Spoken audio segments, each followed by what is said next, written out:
My name is Ethan Zindler. I'm the head of Americas for Bloomberg NEF. We're a research division of Bloomberg.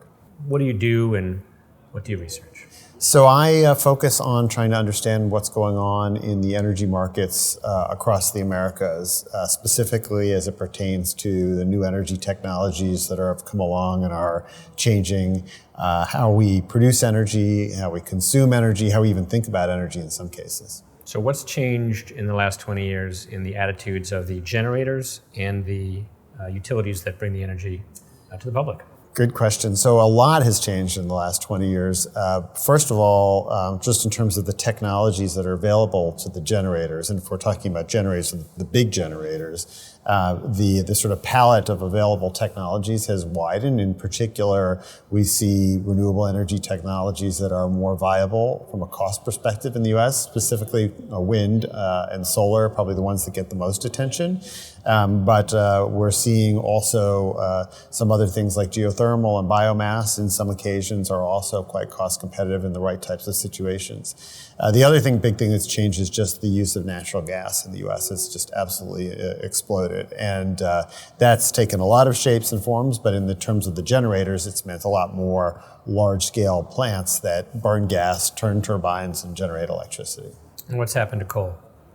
So the coal industry, particularly in the last 10 years, coal as a source of power in the U.S. has gone from about half of all the power that we use in a given year to last year a little more than a quarter. So it's dropped by about half itself. And last year also we saw a very large number of coal plants that announced that they were going to close, the second most that we've actually seen on record. So coal's role in powering our homes and our businesses and other things has really diminished over the last 10 years and is probably going to continue to diminish just simply based on the announcements that we've already seen from companies who say they're going to close. Politically, we've often heard there's a war on coal. It's an idea that's been thrown out there. Is there a war on coal, or economically it's I would say if it's a war that's being fought on cost. On cost, natural gas is cheaper and is winning. And on cost, in some cases, renewables are cheaper and they're winning. There's certainly been a number of regulations on the coal industry over the last 10, 20 years. But what's driven the demise of coal-fired power plants has really primarily been that they just have not been able to keep pace with the lower costs that natural gas and in some cases renewables are offering. So take us into the future. 2030 and 2050 are big years as projected by the IPCC, that the power generation needs to get to about 85% clean to avoid perhaps the worst ravages of climate change. Are we going to get there? Not unless something changes. We are very optimistic that the kind of changes that we've seen over the last 10 years, that same momentum will continue forward. And you will see a great deal of additional renewable energy that gets added to the grid in the United States. You will see coal-fired generation diminish and not quite disappear, but diminished greatly over the next 10 and 30 years. But if you look at the rate at which we need to decarbonize, we simply are not going to decarbonize as fast as the IPCC says that we need to.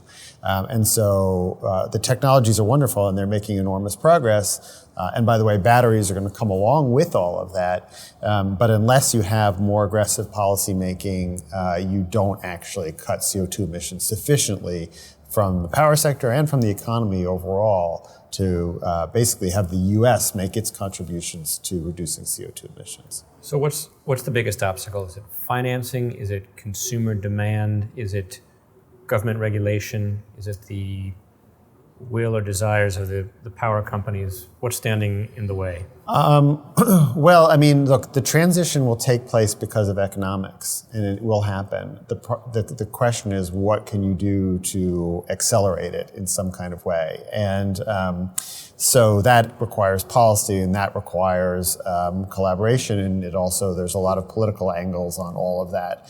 And frankly, if you want to do something that goes faster than just the way the markets will take you, that has some cost. And so it is understandable that you would have some disagreement about how you get from here to there. But I think a hopeful sign, at least in the U.S., is that we're seeing an increasing number of states that are starting to mandate that renewables be 100% of power generation. California is the most notable one, but New Mexico literally last week passed something along the same lines. Hawaii has set the same goal as well. And then one of the things that was mentioned at our conference earlier today is the utility holding company Xcel, which is based in Colorado and Minneapolis. It has voluntarily pledged to go 100% renewable energy as well, and they operate across 8 different states. So there is a certain kind of bottom-up thing happening policy-wise, but I would argue that it's going to be challenging without real support from the federal government, and right now we definitely do not have that. What is the pathway for a company to get to 100% renewable? Is that a crazy fantasy, or that's a real economically possible situation? So for a utility company getting to 100%, let's put it this way: for a utility company to get to 100% zero carbon generation, will likely involve, to be clear, a continued role for nuclear power. A continued role for large hydro technology that's been around for a century. It will also require a good deal of wind and solar, and it most importantly maybe will require batteries, because you'll need greater flexibility. All those things have to kind of come together and happen. We're quite confident that we'll continue to see declining costs for solar. We've seen incredible momentum over the last 10 years. We think wind prices keep going down, but maybe most importantly, we've seen a great decline in battery prices, and we think that that will continue as well over the next 10 to 20 years, even beyond that as well. Talk to me about a potential sea change in the attitude, or at least the public-facing attitudes of power companies. I look at many websites over the last few weeks. Their websites look like Greenpeace all of a sudden. There's very little talk of power generation or some of the other things that used to be their most important forward-facing elements. There's a lot of talk of how they're greening their generation. Is that real, or is that PR? So utility companies, I think, are under pressure from consumers to give consumers the option to buy clean energy if they want to. And so we see a lot of these different options that are being rolled out. Now, giving the consumer the opportunity to pay a premium for the knowledge that the power they have is green is a different thing than the utility opting to shut down its high carbon projects and to just supply with cleaner power. And so I think there is a bit of a difference. It's also worth noting that the way our power markets are set up in the US, that the utility that you and I buy power from every day, they are typically actually just buying power from a different company or a different arm of a company who are on the power generation side. So it is divided up, in fairness to those utility companies, and I think utilities are trying to give consumers more options. But until and unless they simply say, we're not going to buy any coal-fired power generation, it is essentially just trying to create a kind of boutique product for consumers. Most of these firms are going to have a very nice forward-facing presence. Their lobbying arm, the EEI, has had a very climate denial position for decades. It's updated that a bit recently, although as recently as 2 years ago, the head of that organization was essentially denying climate change on national television. Is there a double game going on? I would say this, that I think that these are often big organizations, and I think those people who are thinking strategically about how they supply power and how they procure it know the economics and know how things are changing, and I think they have a legitimate understanding and commitment to want to, frankly, buy some of the cheapest power around, which is now, coincidentally, fortunately, often the lowest carbon around. Then there are the sort of, Washington lobbying shops, and they sometimes are under different marching orders or haven't always gotten the memo necessarily about how much things have changed. I would say, though, that I think, to be specific about EEI, I think that they are trailing a little bit behind where many of the utility companies themselves actually are. And similarly, I would say that the U.S. Chamber of Commerce, which also has not been supportive of addressing climate change, is well behind its membership, or many of its membership, who are making public pronouncements to reduce their CO2 footprints and do things differently, driven to some large degree by consumer demand.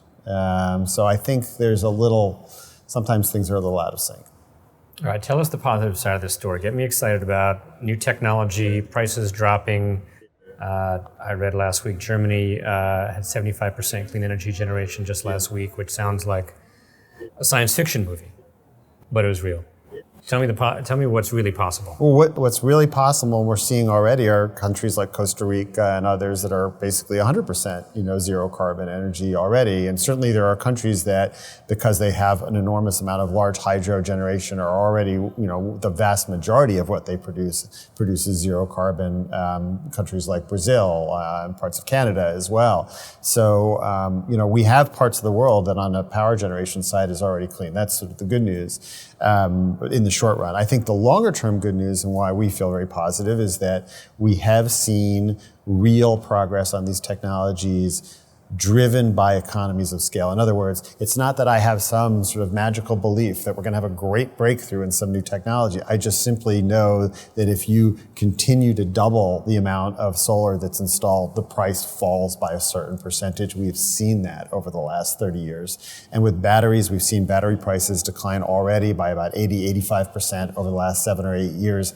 That will continue because there is a tremendous amount of new battery manufacturing capacity coming along.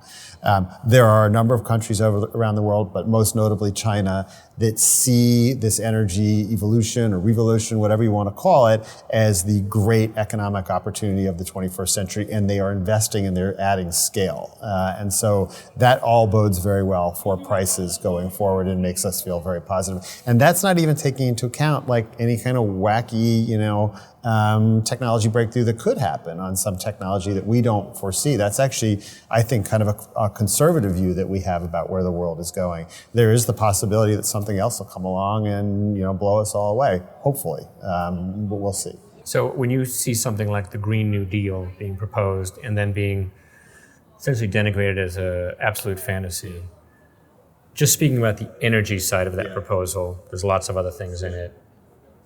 Is it a fantasy, or it might actually be possible? So I just want to be careful to say that, like, the Green New Deal, the ambition and the boldness of it really deserves to be admired. I mean, and I don't think it's coincidental that something this big and bold came along when we had a whole new wave of people who came into Washington to help push it along. So I think it deserves a lot of credit for that. I also appreciate the fact that they're not shy about saying, hey, climate change is a big problem, a really big problem, and we need a really big solution to go after it. So the kind of ambition of it really deserves to be hailed. It's also worth mentioning that the Green New Deal is being described as like a plan. It's not a plan. It's actually just a set of goals and an outline and a hope that we can create a plan to get there over the next 2 years, very cleverly with the understanding that no such legislation will pass until we have a new president and potentially a new Senate, which, of course, the proponents are hoping happens by the time we get to 2021. So what they're trying to do is basically say, hey, we got no time to waste. We got to spend the next 2 years coming up with the best solutions so that, like, on January 20th, 2021, we got a new Congress and a new president. Boom, you can pass this. So that's what they're trying to get at. So they deserve a lot of credit for that. Where I would have taken issue, and others have, including former Energy Secretary Ernie Moniz, is that they at one time said they wanted to basically go to zero carbon from the power sector by 2030. That's not realistic because we've just built so much natural gas over the last 10 years. It will be virtually impossible to take that offline by 2030 and replace it with other sources of generation without it having a very serious cost to the U.S. economy. I think we have to be realistic and practical about that. But there are other areas where we need to reduce CO2 emissions, including from the industrial sector and from the transportation sector. And so those are areas definitely worth focusing on as well. Tell me about the cost side. So one of the things that people who are afraid of this transition or don't want this transition to occur will often say, it's going to be bloody expensive. They'll take away your hamburgers. They might take away your hamburgers. Yeah, you can't watch TV unless the wind is blowing. That's right. Those things have been said. Yeah. How much of that is real? Is there a real cost, big tax coming for people to be part of this cleaner, greener energy generation? Look, I mean, we don't think so. Given that if you essentially stay on the, let's put it this way: we think an enormous amount of transition and change will happen anyway, as I said. To accelerate that, I think the smartest idea that people have agreed upon is some kind of a price on CO2 emissions, so that the market will sort out a way to take care of this overall. But one of the things that's been talked about is some of the money that's collected from that carbon price or carbon tax gets redistributed to people who are low income as a way to help make sure that they don't feel the full pain of what transition will take place. But yeah, if you want to speed up the transition, it's going to have to cost us something. On the other hand, if we do nothing, the cost societally is going up every year. And it's not, this isn't sort of a figment of my imagination or sort of a theoretical thing. Just look at how much it's going to cost to try and rebuild the grid in Northern California, which big parts of it burned to the ground. How much is it going to cost to rebuild? How much has it cost to rebuild huge parts of Houston that have gone underwater, or parts of North Carolina? Doing nothing is expensive too, so let's not kid ourselves. We can do this in an orderly fashion where we know the costs, or we can sit here and continue to take it on the chin year after year, which is sort of what we're doing right now. Do you think the people in the industry have soaked in any of the moral aspects of this? If you wake up one day and you spent a life powering the country, and you take great pride in that you've kept the lights on, and you've kept factories running, and you've kept industry moving, and you wake up one day and find out that your product is in some ways toxic to the planet, or at least to humans living on this planet. Have you seen an internalization of that feeling, and does that create a strong panic to do something quickly? Where are they at? It's a tough question. I think that, for people who have spent a lifetime in these industries, I don't think, I think in many cases, coming to terms with, thinking that their industry is, essentially helping to cause a global calamity, is not something that they actually, in some cases, can't really do. We had at our conference last year, we had Robert Murray of Murray Energy, which is really the coal company that's really closest to the Trump administration, and this guy's been around coal his whole life. This is everything for him and his family, and it's in his blood, literally. You can't change a person's outlook and life and lifetime of life lessons. Especially with a dry, research report from a bunch of scientists somewhere in Europe. I think there's only so much that you can do. I think to my mind, the more important sort of symbol of change is what we're seeing from the younger people, essentially. And even in some cases, much younger people, like my kids, or that amazing kid over in Sweden who's 13 years old and is, mobilizing hundreds of thousands of children. So I think that's really more where we'll see the change. I think realistically, are we going to change the minds of those who've been entrenched in this industry for decades, and understandably take pride in the fact that the role they played in America's great economic development? I get that. That's fully understandable. Is there a cool tech component of this? Are people in the industry excited to get their hands on cool new generation technologies, digitizing the grid? That would feel like the fun stuff to work on, where they see it. Yeah, to my mind, the coolest thing are electric cars. Which is, I know, pretty accessible technology, but, we do all kinds of economic modeling where we say, we think that half the cars that get sold by 2040 are going to be electric vehicles. About a third of the cars on the road are going to be electric vehicles. Others are raising their forecasts as well, but we make those calculations primarily based on the point at which the consumer will decide to buy an electric vehicle, because it is essentially cheaper for them to do on an economic basis. But hey, if you go drive an EV, it's, on a purely qualitative basis, it's just better. The cars are quieter, the acceleration is awesome. They don't break down, generally speaking, because they have a lot less moving parts. The only thing that gets a lot of people hung up on is how far can you drive on them without, recharging them. But on every kind of other way, it's one of those sort of I think anybody who gets behind the wheel of an EV kind of has an aha moment. So for me, that's cool, sexy technology. And, certainly Tesla has helped by designing fantastic looking cars.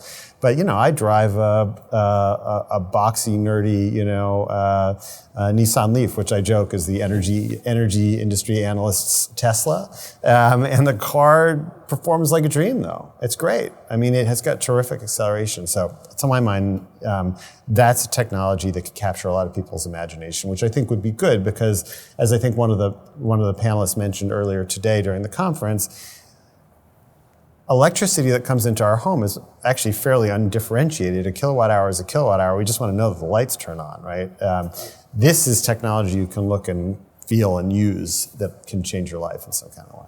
So is the electric industry looking at a potential giant expansion as essentially all the energy from gas-powered cars turns into the outlet? Yeah, so I mean, it's a really interesting. I sort of was joking the other day that there's a lot of FOMO going on in this industry. So you've got a lot of people worrying that they're going to miss out on the great trend here or there. So utilities are sort of shifting around their business models to try and be involved in rooftop solar because they don't want these little scrappy startups to be the ones who make all the money off of doing that. And meanwhile, some of the oil companies are saying, oh, wait a second, like we don't want to lose out to utility companies. So the utility companies are saying, just to your point, hey, why should the gas stations be the one providing the energy to go in the car? We got plugs in everyone's house. We should just sell this stuff. So they're moving more in that direction, the smarter utility companies. And then meanwhile, the oil companies, again, they're getting some FOMO and saying, oh, shoot, we don't want to miss out on this. And they're going back the other way. They're buying electric vehicle charging companies. They're investing in utilities. They're getting more. And I think because they recognize that this is a trend that's going to happen. And if it's going to cut into the amount of oil that they're going to be able to sell, well, they might as well then get into selling the juice instead.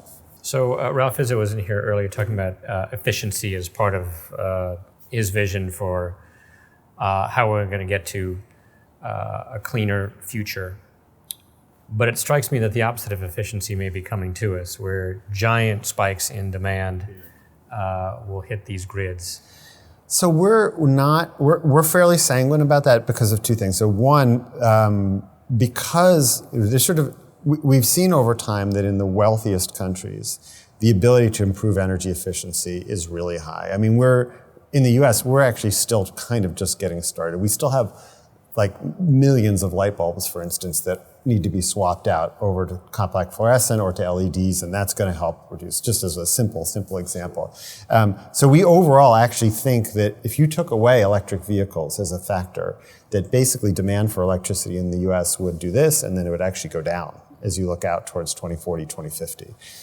All that EVs do, in our view, is prevent it from going down and essentially allow it to stay more or less level. So you combine it, greater energy efficiency, but yes, you throw additional demand onto the grid, but it actually just brings you somewhere close to some kind of equilibrium. So you think there's like a balancing act between replacing every old light bulb in the country and giving everyone a new Tesla? Kind of come out even. Let's start with the light bulbs. We got to replace the refrigerators, and there's a lot of other things that will happen. But as people replace the equipment in their house, these aren't acts necessarily of energy efficiency. These are just like, I need new stuff, and the new one's much better than the old one. We will continue to see efficiency. We have. I mean, the U.S.